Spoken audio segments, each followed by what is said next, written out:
আমরা লীলায় প্রবেশ করছি। বৈষ্ণব মহাজন গৌরব করে বলছেন,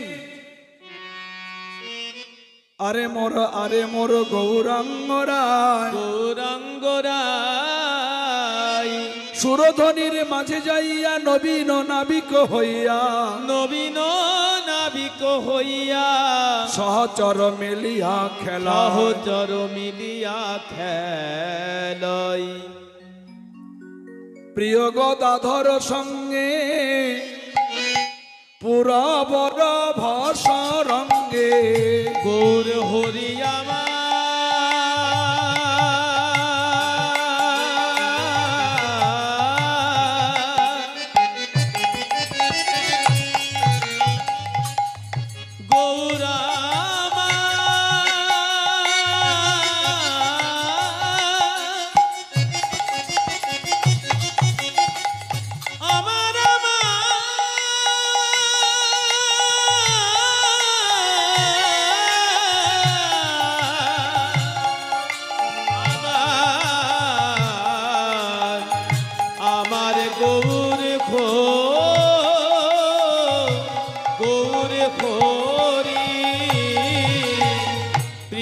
গদাধর সঙ্গে পুরা পুরা ভাষ রঙ্গে গদাধর সঙ্গে পুরা ভাষ সঙ্গে নৌকায় বসিয়া করে কেলি কেলি নৌকায় বসিয়া করে কেলি কেলি নৌকায় বসিয়া করে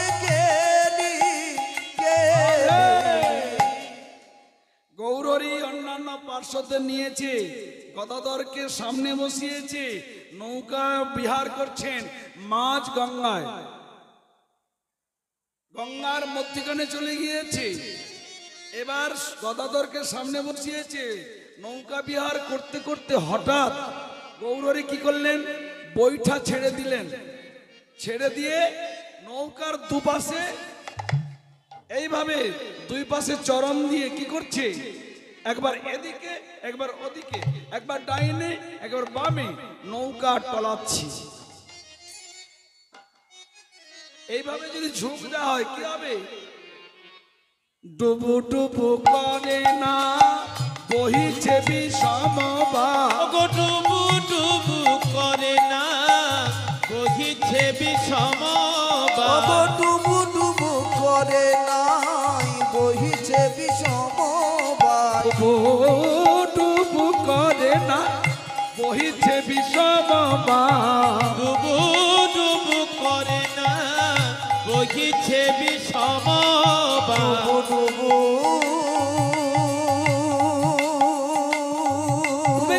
ডুবে গেল নৌকা ডুবে গেল করে না ডুবে গেল।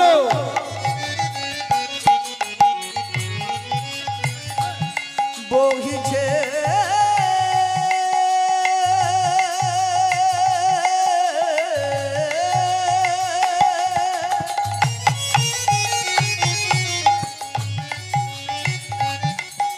বিষম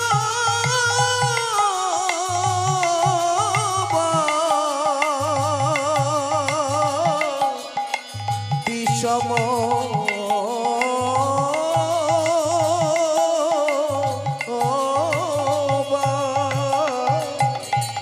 ডুবু ডুবু করে নাই বহিছে বিষম এমত অবস্থায় নৌকা প্রায় ডুবু ডুবু, যেদিকে ঝুঁক দিচ্ছে গঙ্গা তলক তলক করে প্রায় নৌকার ভিতর প্রবেশ করে করে এমত অবস্থা প্রায় ডুবু ডুবু। আর এমন সময় গঙ্গার উপর দিয়ে পবন গতিবেগ বাড়িয়ে দিল, পবন বহিছে বা বিষম বহিছে বা মানে বাতাস বিষম ভাবে বাজছে। এমনিতে গঙ্গার বাই, তার উপর পবনের হাওয়া, গঙ্গার অবস্থা কেমন হয়? আর মাঝ গঙ্গায় নৌকা রয়েছে, নৌকার অবস্থা কেমন হয়? আর এমত অবস্থায় নাবিককে গৌরী কি করছে, দেখি হাসে গোরা বনমালী বনমালী, দেখি হাসে গোরা বনমালী বনমালী দেখি হাসে গোরা বনমালী মালি দেখি হাসে গোরা বনমালী দেখি ঘাসে গোরা বনমালী মালী দেখি হাসে গোরা বনমালী দেখি হাসে গোরা বনমালী বনমালী দেখি ঘাসে গোরা বনমালী বনমালী দেখি হাসে গোরা বনমালী মালি। আচ্ছা, এরকম যদি নাবিকের স্বভাব হয়, কেউ বলবে নাবিকটা সুস্থ? নাবিক নৌকা বাইছে, তুফান উঠে গেছে, আর সে মতো অবস্থায় নাবিক নিজে ইচ্ছা করে নৌকা টলাচ্ছে, যাত্রীগণের অবস্থা কেমন হবে? আর যাত্রীগণের এই মনের ভয় দেখে নাবিক যদি হাসে, এই নাবিককে কেউ সুস্থ বলবে? নিতাই চাঁদ বলছে, মাই আমি যদি এই কাজ করি জগতে সবাই মেনে নেবে কেন? সবাই বলে আমাকে পাগলা নিতাই, পাগলা নিতাই। পাগল যদি এমন অবস্থা করে সবাই মেনে নেবে। হ্যাঁ, তোমরা জেনে শুনে পাগলের নৌকা উঠলে কেন? যে পাগল, মাথা খারাপ, তার নৌকা উঠলে কেন? যেমন উঠেছ তেমন এবার মজাটা বুঝো, এটা সবাই মেনে নেবে। কিন্তু কেউ পাগলা নিমাই বলে কি? সবাই বলে নিমাই পণ্ডিত, সবাই বলে নিমাই পণ্ডিত। এটা কি পণ্ডিতের ছিরি না বিচ্ছিরি? নিতাই বলছে কি করছো নিমাই? আরে লোকে দেখলে বলবে কি? গৌরহরি হাসতে হাসতে বলছে, শ্রীপাদ আমি তো এটাই চেয়েছিলাম, আমি তো এটাই চেয়েছিলাম। নদীয়ার পথে পথে হরিনাম বিলিয়েছি, হরিনাম বিলিয়েছি, নদীয়ার ঘরে ঘরে হরিনাম বিলিয়েছি, দুনিয়ার ঘরে ঘরে হরিনাম বিলিয়েছি। কিন্তু তবু যেন আমার মনে হলো হরিনাম ঠিক সবাই তো পেল না। ঘরে ঘরে বিলাচ্ছি, মাঝে কোনো ঘর বাকি থাকতে পারে। পথে পথে বিলাচ্ছি, যে পথে পথিক সে শুনতে পেল, কিন্তু যে ঘরে থাকলো সে তো শুনতে পেল না।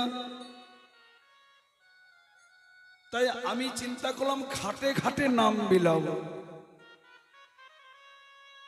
কেন এখন যেমন বাজার ঘাট বসে কোথায়? গ্রামের ভিতরে। এখন সড়ক যোগাযোগ, যানবাহন অত্যন্ত উত্তম ব্যবস্থা। এখন বাজার হয় ঘরের ভিতরে, শপিং মল ঘরের ভিতরে। আগেকার দিনে তা তো যানবাহন বা রাস্তাঘাট উন্নত ছিল না।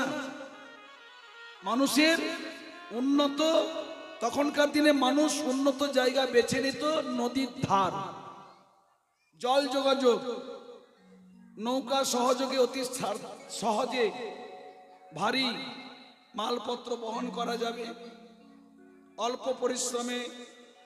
তাই বড় বড় বন্দর হয়েছে সমুদ্রের ধারে, নদীর ধারে। তা আমি চেয়েছি ঘাটে ঘাটে নাম মিলাবো। ঘাটে যদি নাম মিলানো হয়, ঘাটের মধ্যে উপর দিয়ে তো সবাইকে যাওয়া আসা করতে হবে। যে পেয়েছে সেও যাবে, যে না পেয়েছে সেও যাবে, তাহলে সবাই হরি নাম পাবে। তা আমি ঘাটে ঘাটে নাম মিলানোর জন্য আমি এই ব্যবস্থা করেছি। নিতাই চাঁদ বলছে এই ব্যবস্থা করেছো তো ভালো, কিন্তু এই পাগলামি করছো কেন? গৌরহরি বলছে না, ওই দেখো গঙ্গার দুধারে দেখো কেহ করে উতরল ঘন ঘন হরি বল, উতরল ঘন ঘন হরি বল, কেহ করে উতরল হরি বল, হরি বল।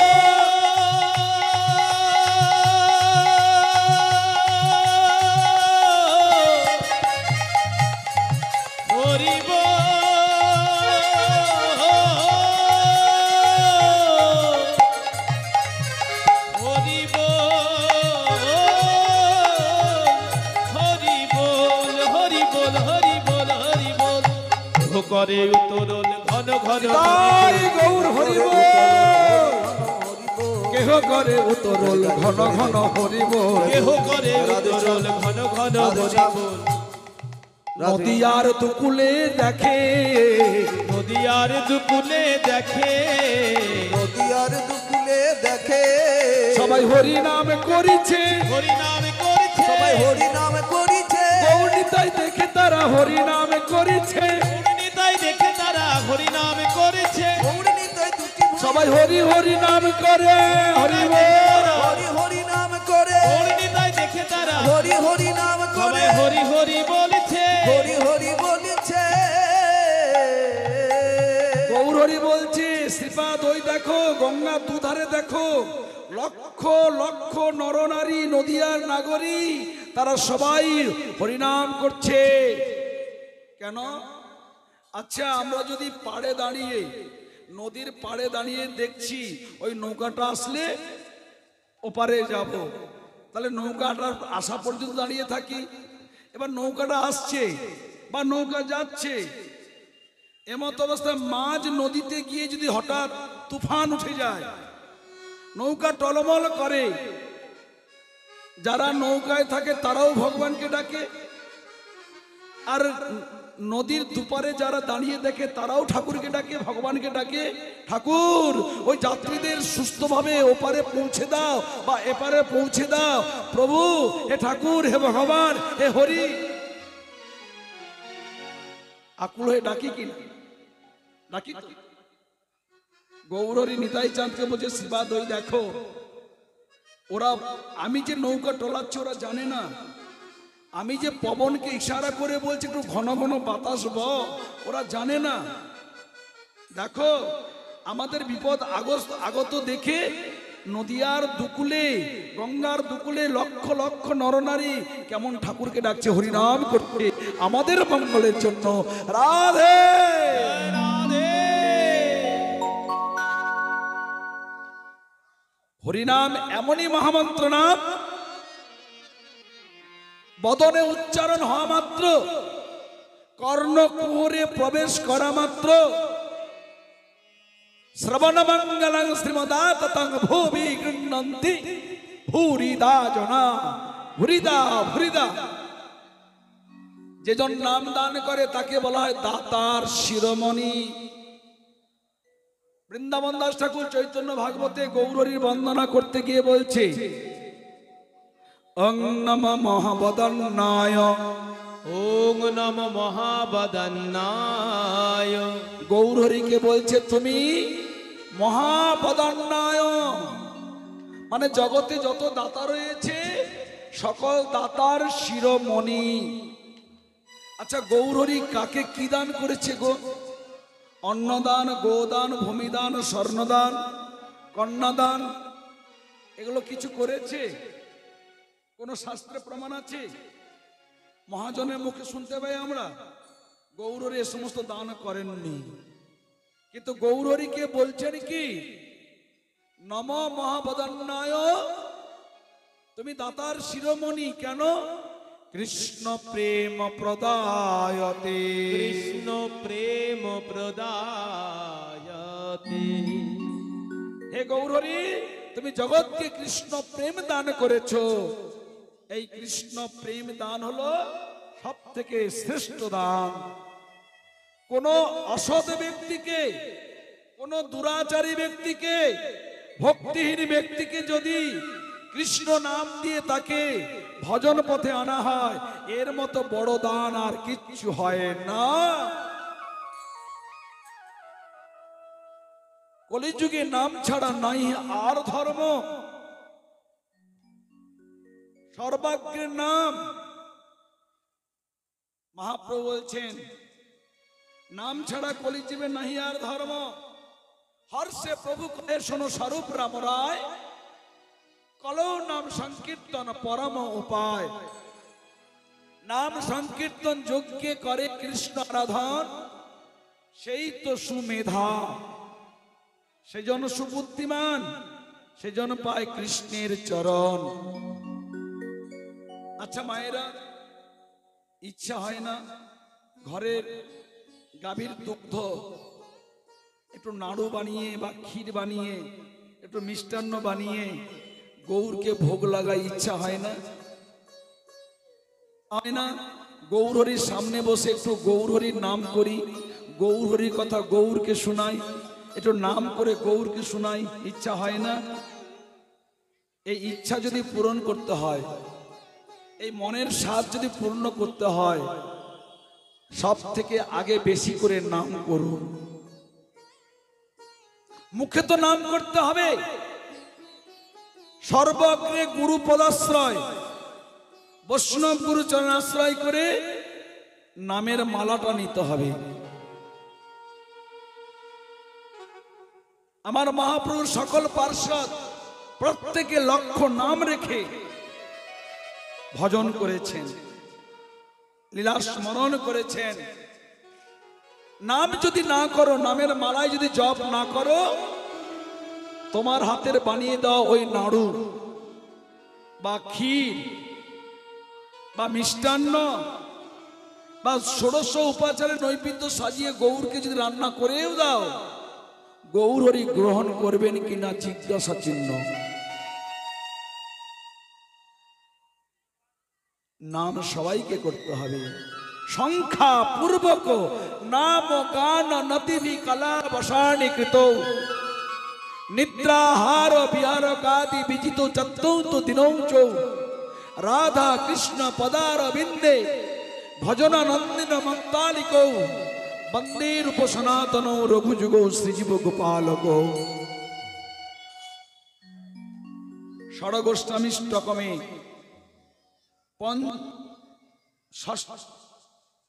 ষষ্ঠম শ্লোকে বললেন, সকল গোস্বামীগণ মহাপ্রভুর সকল ভক্তগণ লক্ষ্য নাম রেখে তারা গৌরকে ভালোবেসেছে। যদি তুমি হরি নামের মালা জপ না করো, যত তুমি সুললিত কণ্ঠে কীর্তন করো না কেন, তোমার কীর্তন গৌর হরি শুনবে কিনা সন্দেহ আছে। নিয়মিত যদি তুমি হরি নামের মালা জপ না করো, যত সুন্দর তুমি রাঁধুনি হও না কেন, তোমার ওই রান্না গৌর হরি সেবা করবেন কিনা সন্দেহ আছে। গৌর হরি নীলাচলে বসে সকল পার্শ্বদের বলেছেন, আমি সবার বাসায় ভোজন করি না,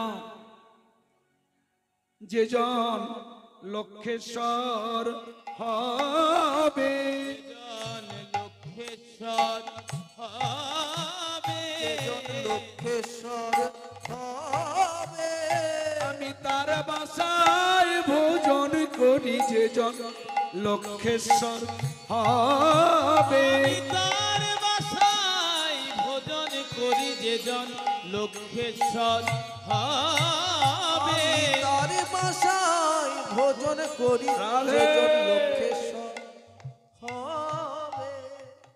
লক্ষেশ্বর মানে কি? অদ্বৈত শ্রীবাস নরহরি মুকুন্দ সবাই কাঁদছে, মনে মনে বলছে গৌর হরি। লক্ষেশ্বর মানে কি? যার 1 লক্ষ টাকা আছে, এখনকার দিনে যাত্রার হাতে পাওয়া যাবে। একটা ভিখারি, সেও লাখ টাকার মালিক। আজ থেকে 500 বছর আগে চিন্তা করুন, সবাই কাঁদছে গৌর হরি, এত টাকা সারা জীবনে সঞ্চয় করতে পারবো না, আর এই জীবনের মতো তোমার সেবা থেকে কি বঞ্চিত হয়ে গেলাম। গৌর হরি হাসতে হাসতে বলছে, তোমরা ঠিক আমার কথা বুঝতে পারো না, ভালো করে বুঝো। বলি সেই তো লক্ষেশ্বর, সেই তো লক্ষেশ্বর, সেই তো লক্ষেশ্বর, যে জন 1 লক্ষ করে হরি নাম করে, সেই তো লক্ষেশ্বর। 1 লক্ষ করে হরি নাম করে, সেই তো লক্ষেশ্বর। লক্ষ করে হরি নাম অন্য করে, কোন দিকে লক্ষ্য না দিয়ে, লক্ষ করে নাম হরি করে, দিকে লক্ষ্য না 1 দিয়ে, লক্ষ করে নাম করে, কোন দিকে লক্ষ্য না 1 দিয়ে, লক্ষ করে নাম করে, কোন দিকে লক্ষ্য না ওগো দিয়ে, সেই তো লক্ষেশ্বর। যে জন সংখ্যা 1,00,000, আবার গৌর গোবিন্দের প্রতি 1,00,000 রেখে, নামের প্রতি লক্ষ্য রেখে যে জন 1,00,000 নাম করে সেই হলো লক্ষেশ্বর। তার বাসায় গৌরহরি ভোজন করেন। তাই গৌরহরি বলছে, শ্রীপাদ আজ আমি ঘাটে ঘাটে নাম বিলাবো। এই ঘাটে নাম বিলালে এই ঘাট দিয়ে সবাইকে পার হতে হবে। একদিন না একদিন সবাই তো পার হবে। যে আমার ভক্ত সেও পার হবে, যে আমার অভক্ত সেও পার হবে। প্রকারান্তরে সবাইকে হরিনাম দান করার জন্য আমি এই ঘাটে ঘাটে সুব্যবস্থা করছি। জগজন চিত্তচোর গৌরাঙ্গ সুন্দরম, জগজন চিত্তচোরে গৌরাঙ্গ না, না। সুন্দরমোর। ভুবন মোহন নাইয়া দেখিস বিবশ হইয়া, ভুবন মোহন নেয়ে দেখিয়া বিবশ হয়ে, ভুবন মোহন গিয়ে দেখি সে বিবশ হয়ে। ভুবন মোহন নাইয়া, নাইয়া মানে নাবিক বা মাঝি। ভুবন মোহন নেইয়া দেখিয়া বিবশ হইয়া, যুবতী ভুলল লাখেলা খে, যুবতী ভুলালো লাখেলা খে, যুবতী ভুলালো লাখে লাখে। জগজন চিত্তচোর, জগজন চিত্তচোর গৌরাঙ্গ সুন্দর মোর। জগজন চিত্তচোরে গৌরাঙ্গ সুন্দরমোর। যে দেখে তাই পরতে কে, যে দেখে তাই পরতে কে, যে দেখে তাই পর দেখে। আমি বলছি বলে বিশ্বাস করবে কেন? ওই গঙ্গার ঘাটে গিয়ে দেখো না, যে দেখে তাই পর থেকে প্রমাণ।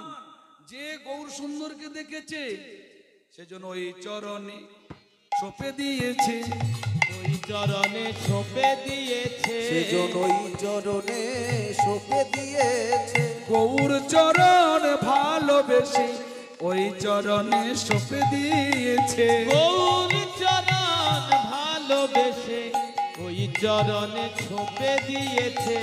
গৌর চরণ ভালোবেসে সেই চরণে সঁপে দিয়ে। গৌর তোমার হলাম বলে ওই চরণে সঁপে দিয়েছে।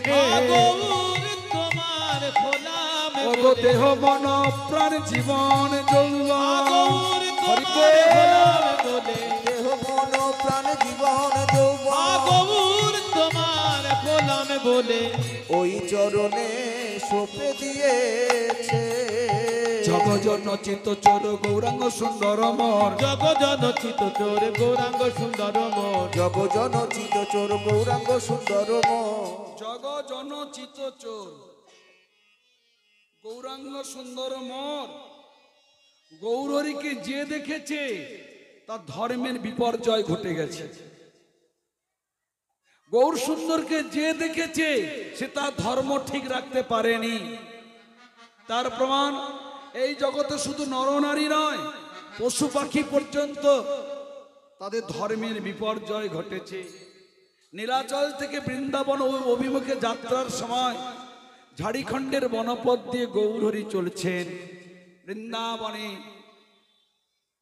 ওই ঝাড়খণ্ডের বনপথে যে সমস্ত হিংস্র জন্তু জানোয়ার ছিল, বাঘ, সিংহ, হাতি, হরিণ, বড় বড় বিষধর, অজগর, সর্প, গৌরহরিকে দেখা মাত্র তারা আর নিজের ধর্মে থাকতে পারেনি। প্রেমাতুর হয়ে বাঘ হরিণকে জড়িয়ে ধরে, হরিণ বাঘকে জড়িয়ে ধরে কলাকলি করছে, বদন চুম্বন করছে, প্রেম অশ্রু হরিণের বাঘের নয়নে অশ্রু বইছে। যে বাঘ হরিণকে দেখলে ভোগ্য বস্তু মনে করে ঝাঁপিয়ে পড়ে, এটাই তার ধর্ম। বাঘ তার ধর্ম ঠিক রাখতে পারেনি, হিংসা বৃত্তি ভুলে গেল। হরিণ বাঘকে দেখলে ভয়ে পলায়ন করবে প্রাণ বাঁচানোর জন্য, এটাই তার ধর্ম। বাঘ দেখলে হরিণ বাঘের কাছে যায় না, ভয়ে ছুটে পালায়। তার ধর্ম ঠিক রাখতে পারলেন না, হরিণ ছুটে গেল।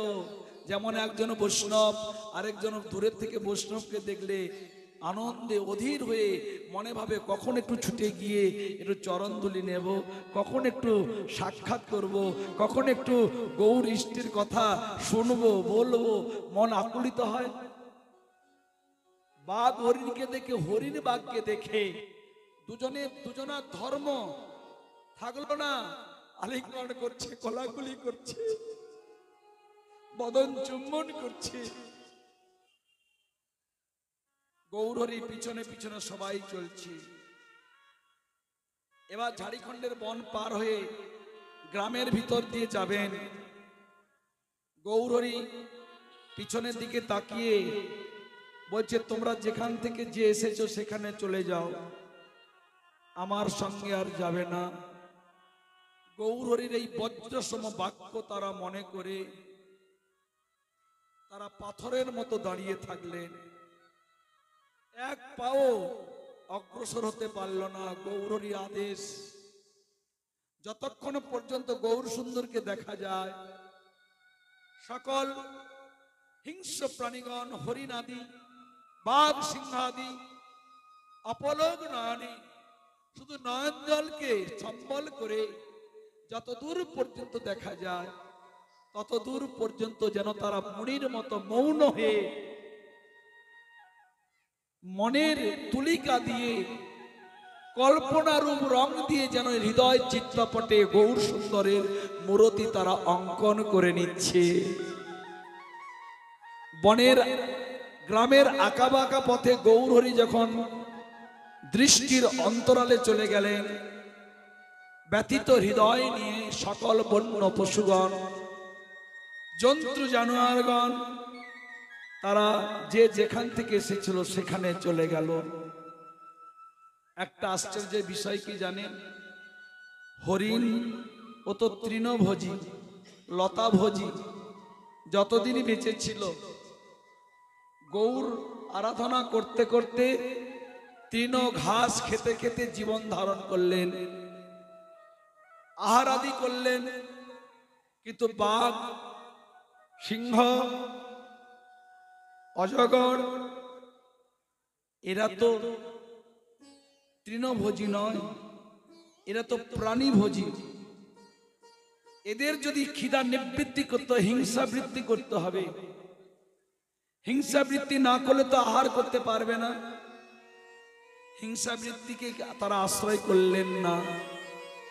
মনে মনে গৌর চরণে বলছে, হে গৌরহরি, তুমি কৃপা করে যে প্রেম দিয়েছো, এই প্রেম রস আস্বাদন করতে করতে যতদিন পরমে আছে ধরণীতে বেঁচে থাকবো, আমরা আর আহার করতে পারছি না, আহার করব না। হিংসা বৃত্তি চিরতরে বিসর্জন দিলাম। বড় আনন্দের বিষয় কি জানেন? এই অজগর সাপ বলুন, সিংহ বলুন বা বাঘ বলুন, তারা যতদিন বেঁচে ছিল কোনোদিন আহার করলেন না। অনাহারে শুধু জলটুকু পান করে গৌর আরাধনা করে জীবনের অন্তিমকালে তাদের আত্মা রূপে গৌর চরণে গিয়ে বিলীন হয়ে গেলেন। নিতাই গৌর হরি বল।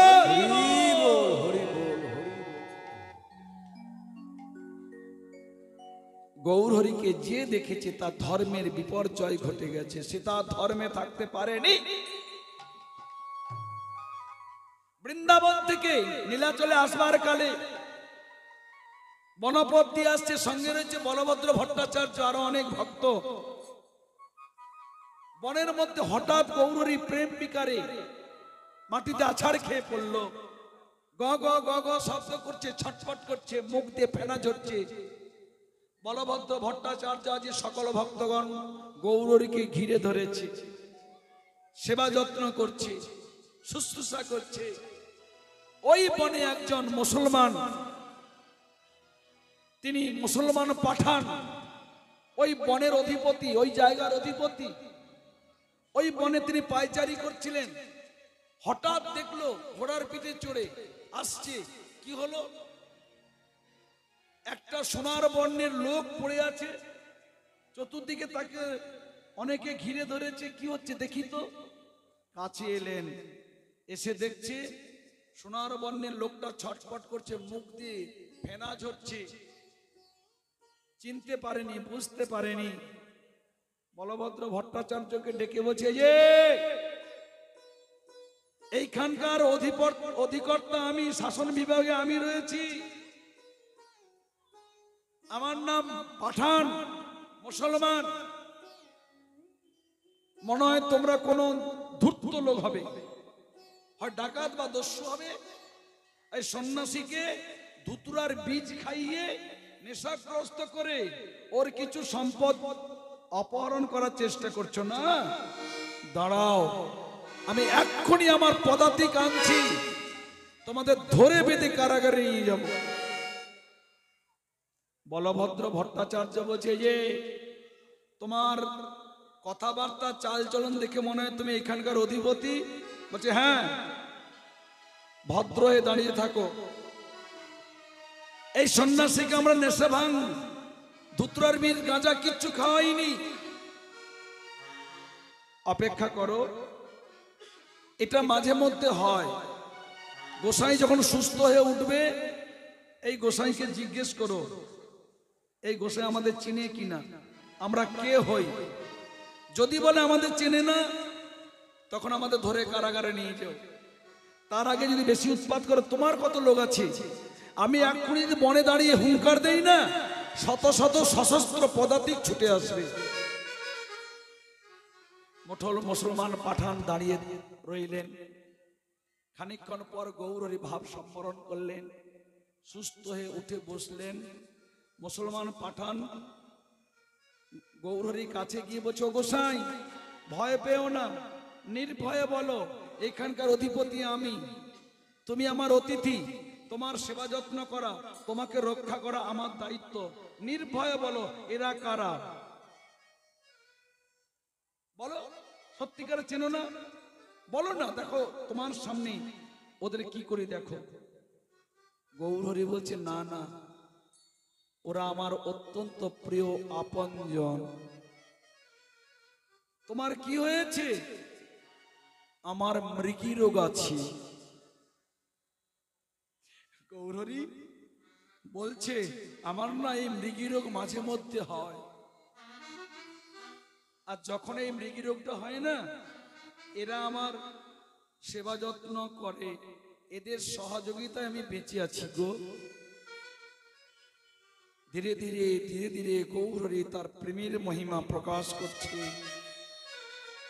ওই মুসলমান পাঠান গৌর চরণে লুটিয়ে পড়ে বলছে, হে প্রভু, তুমি কি কোনো পীর, তুমি কি কোনো পয়গম্বর, তুমি কি কোনো অবতার, নাকি কোনো ভগবান? তোমার চরণ স্পর্শে আমার এমত অবস্থা হচ্ছে কেন?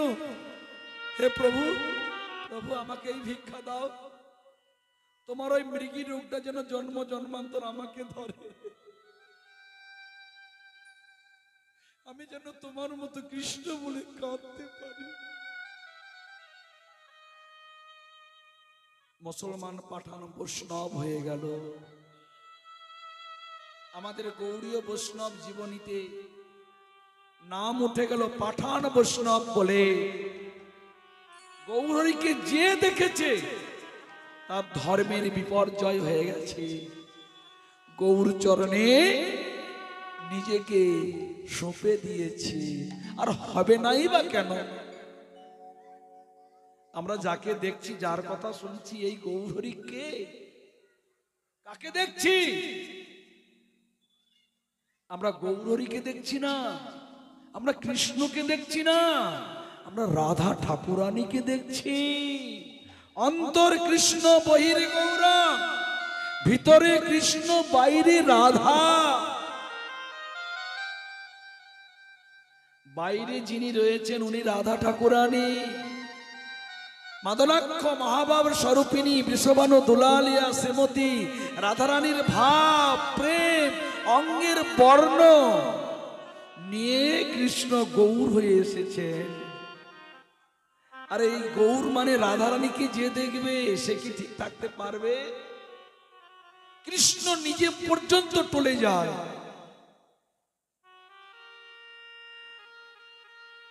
রাধা নাম গানে ভাই কৃষ্ণ চন্দ্র পায়। রাধা নামের মহিমায় বলা হয়েছে রা শব্দাচ্চারণ দেব স্ফীত ভবতি মাধব, ধা শব্দাচ্চারণ পশ্চাৎ ধাব তব সম্ভ্রমম। কৃষ্ণ নামের মহিমা কত শুনেছি আমরা, কত শুনি। রাধা নামের মহিমায় বলা হয়েছে রা শব্দাচ্চারণ দেব। রাধা নাম কীর্তন করবার জন্য কেহ যদি কেবল রা উচ্চারণ করে, এই রা ধ্বনি শুনেই কৃষ্ণের মন বিক্ষিপ্ত হয়ে যায়, মন চঞ্চল হয়ে যায়। বিক্ষিপ্ত চিত্তে চঞ্চল মনে সেই ভক্তের পিছনে পিছনে ঘুরে বেড়ায়। এখন কেন নয়, ভক্ত কখন ধা উচ্চারণ করবে, কৃষ্ণ ধা ধ্বনি শুনে তার তাপিত মন প্রাণকে শীতল করবে।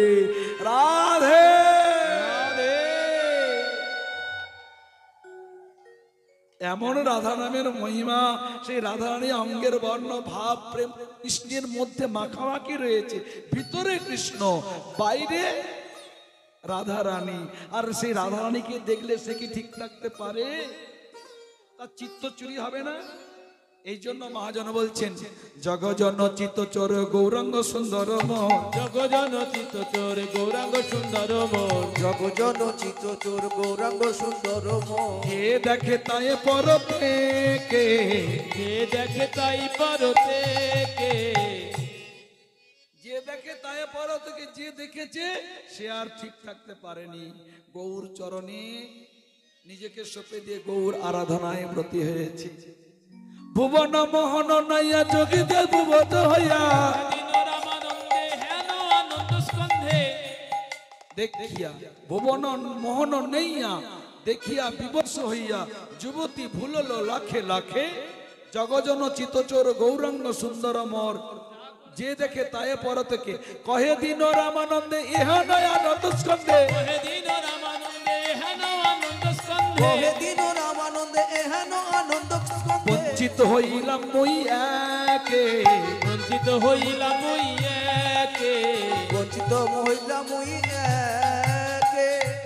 কহে দিন রামানন্দে এহেন আনন্দ স্কন্ধে, বঞ্চিত হইনু মই এক।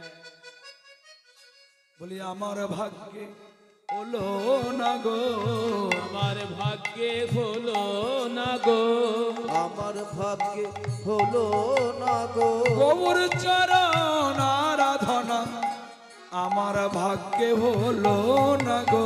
গৌর চরণ আরাধনা আমার ভাগ্যে হলো না গো, গৌর চরণ আরাধনা আমার ভাগ্যে হলো না গো। আমি ভক্ত সঙ্গ করলাম না বলে আমার ভাগ্যে হলো না গো। আমি ভক্ত সঙ্গ করলাম না বলে আমার ভাগ্যে হলো না গো। ভক্ত সঙ্গ করলাম না বলে, আমার ভাগ্যে হলো না গো। ভক্ত সঙ্গ করলাম না বলে, আমার ভাগ্যে হলো না গো। বঞ্চিত রইলাম মই একে।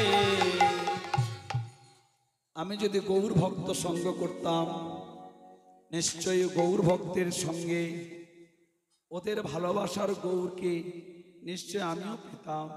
এমনই আমি মূঢ় যে গৌর ভক্ত সঙ্গ করলাম না বলে গৌরকেও ভুজলাম না। গৌর হইতে অধিক দয়া কার? গৌর ভক্তগণে। গৌরকে যদি পেতে চাও তাহলে গৌর ভক্তের সঙ্গ করো। বঞ্চিত হইনু মই একে